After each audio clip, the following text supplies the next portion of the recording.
नमस्कार, स्वागत है आपका ओमान न्यूज हिंदी में एक बार फिर से। मिनिस्ट्री ऑफ हेल्थ ने पिछले 24 घंटों का आंकड़ा जारी करते हुए बताया कि ओमान में 11 नए कोविड मामले सामने आए हैं और किसी की भी मृत्यु सल्तनत में नहीं हुई है। सल्तनत में दर्ज कुल कोविड मामले 3,04,329 हो गए हैं। मरने वालों का कुल आंकड़ा 4,112 हो गया है। जो लोग रिकवर हो गए हैं उनकी रिकवरी रेट लगभग 98.5% दर्ज की जा रही है। ओमान में एक्टिव केस केवल 518 ही बचे हैं जो लोग अभी संक्रमित हैं। ओमान में जो हॉस्पिटल में एडमिट होने वाले कुल रोगियों की संख्या केवल 6 बची है, जिनमें से 3 लोग आईसीयू में एडमिट है। देखिए, ओमान में वैक्सीनेशन की रफ्तार बढ़ रही है। 90% तक जो लोग हैं वो वैक्सीनेटेड हो चुके हैं। सार्वजनिक जगहों पे जाने के लिए आपको फुल वैक्सीनेशन की आवश्यकता होती है। उसके सर्टिफिकेट को शो करने के बाद ही आपको किसी भी ऑफिसेस, कार्यालय, मॉल्स, दुकान या फिर शॉपिंग सेंटर में आपको एंट्री मिलेगी।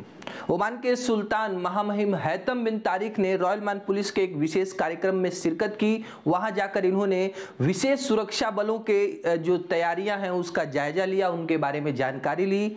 रॉयल ओमान पुलिस ने दक्षिण अल्बतीना से 3 लोगों को गिरफ्तार किया है धोखाधड़ी टोना टोटका के मामले में। ये लोगों को टारगेट करते थे जो लोग पुरानी बीमारियों से ग्रसित हैं, जिनके पास कोई ऐसी बीमारी है जो सालों से है, वो ठीक नहीं हो रहे हैं, या फिर कोई मेंटल बीमारी है या फिर मनोवैज्ञानिक टाइप का कोई बीमारी है। ऐसे लोगों का टारगेट करते थे कि टोना टोटका की मदद से हम आपकी इस पुरानी से पुरानी बीमारी का इलाज कर देंगे। बदले में उनसे पैसे लेते थे और धोखाधड़ी करके फिर रफू चक्कर हो जाते थे।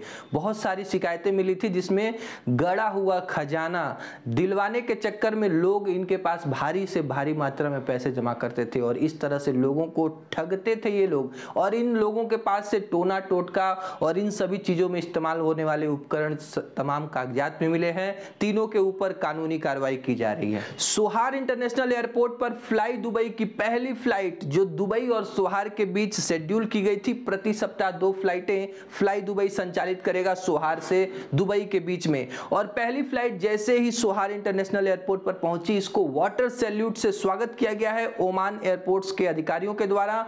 और अधिकारियों ने बताया है कि ये एक नया कदम है। जिस तरह से कनेक्टिविटी बढ़ रही है, लोगों के डिमांड को देखते हुए नई नई फ्लाइट ऑपरेटिंग कंपनियां अपनी सेवाएं दे रही हैं। ये लोगों के हितों में है और लोगों को ज्यादा से ज्यादा सुविधा मिलेगी जो कि सोहार से डायरेक्ट दुबई जाना चाहते हैं। नागरिक सुरक्षा एम्बुलेंस प्राधिकरण ने दोपहर राज्यपाल में होने वाले नागरिक सुरक्षा विभाग के लेखा परीक्षकों के लिए एक अपडेट जारी करते हुए बताया है कि यहां पे होने वाली परीक्षा जो कि अलसादा में होने वाली थी, इसको ट्रांसफर कर दिया गया है अवकाद में। जी हां, सलाला के अवकाद में एम्बुलेंस सेंटर पे परीक्षा 7 नवंबर रविवार को आयोजित होना सुनिश्चित किया गया है। ओमान एयर ने ट्वीट करके जानकारी दी है कि थाईलैंड के लिए हमारी जो फ्लाइटें हैं 11 नवंबर से शुरू हो रही हैं। प्रति सप्ताह 2 फ्लाइटें हमने शेड्यूल की हैं जो कि गुरुवार और शनिवार को मस्कट से थाईलैंड के लिए रवाना होंगी। और देखिए, अपने यात्रियों के सुरक्षा को ध्यान में रखते हुए हम ओमान एयर के जो भी सेफ्टी गाइडलाइंस हैं उसके साथ कोई समझौता नहीं करेंगे। यानी कि आप यदि ओमान एयर से फ्लाइट करते हैं तो ओमान एयर आपको एक कंपलसरी कोविड-19 जो कवर देता है। यानी जो भी यात्री यात्रा करना चाहते हैं, खास करके किसी भी देश में आप जाना चाहते हैं, तो उस देश की जो ऑफिशियल वेबसाइट है, एयरपोर्ट्स की जो गाइडलाइंस है, उसको तुरंत आप पढ़ लीजिए। यदि आप ओमान से यात्रा करना चाहते हैं या फिर ओमान जाना चाहते हैं तो caa.gov.om पे जाकर के आपको लेटेस्ट गाइडलाइंस पढ़नी चाहिए, क्योंकि जिस तरह से कोविड-19 के अलग अलग संस्करण सामने आ रहे हैं उसको देखते हुए कोई भी सरकार कभी भी सुरक्षा के नियमों में बदलाव कर रही है। यूनाइटेड किंगडम के रक्षा सचिव बेन वॉलेस गुरुवार को ओमान के 2 दिवसीय यात्रा पे पहुंच चुके हैं। अपनी यात्रा के दौरान यूनाइटेड किंगडम के रक्षा मंत्री ओमान खंजर अभियान के प्रदर्शनी में भाग लेंगे, जहां पे दोनों देशों की जो सेनाएं हैं संयुक्त रूप से युद्धाभ्यास कर रही हैं। मस्कत अंतरराष्ट्रीय हवाई अड्डे पर उनका स्वागत करने के लिए सशस्त्र बलों के chief of staff vice admiral Abdullah Qasim Al Raisi पहुंचे थे। दोनों ब्रिटिश विमान पोत क्वीन एलिजाबेथ ओमान सल्तनत और ब्रिटेन के बीच संयुक्त युद्धाभ्यास में भाग लेने के लिए डुकुम के बंदरगाह पर गुरुवार को यह पहुंच चुका है। जी हां, दोनों देशों की सेनाएं यहाँ पे संयुक्त रूप से नवंबर के महीने में युद्धाभ्यास कर रही हैं ताकि एक दूसरे के अनुभव को साझा किया जा सके। मस्कट नगर पालिका ने एक अपडेट जारी करते हुए बताया है कि पब्लिक के लिए जो सार्वजनिक पार्क है अनसीम पब्लिक पार्क, वो शुक्रवार यानी आज से ओपन हो जाएगा।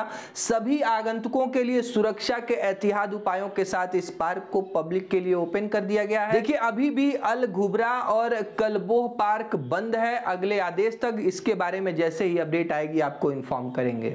पर्यावरण प्राधिकरण के अधिकारियों ने डोफार से एक प्रवासी को गिरफ्तार किया है जो कि जंगल से लकड़ियां काट रहा था। जी, जलाने के काम में लाने के लिए लकड़ियों को काट के इकट्ठा कर रहा था, जो कि पूरी तरह से गैर कानूनी है। इनके पास से मिलने वाली सभी लकड़ियों को जब्त करते हुए इनके खिलाफ कानूनी कार्रवाई करने का आदेश पर्यावरण प्राधिकरण के अधिकारियों ने दे दिया है। जी, ब्रिटेन पहला देश बन गया है पूरे दुनिया में जिन्होंने कोविड वायरस के लिए आने वाली जो वैक्सीन की इस्तेमाल की मंजूरी दे दी है। जी हां, मर्क कंपनी के द्वारा कोरोना वायरस से पीड़ित लोगों के लिए एंटीवायरल दवा बनाई गई है टैबलेट्स के रूप में। यदि कोई व्यक्ति जिनका रोग प्रतिरोधक क्षमता कमजोर है वे व्यक्ति इस दवा का इस्तेमाल करते हैं तो कोविड-19 से इन्फेक्टिव होने पर उनको हॉस्पिटल में एडमिट नहीं कराना पड़ेगा। उनकी जान के ऊपर जो जोखिम है वो कम हो जाएगा।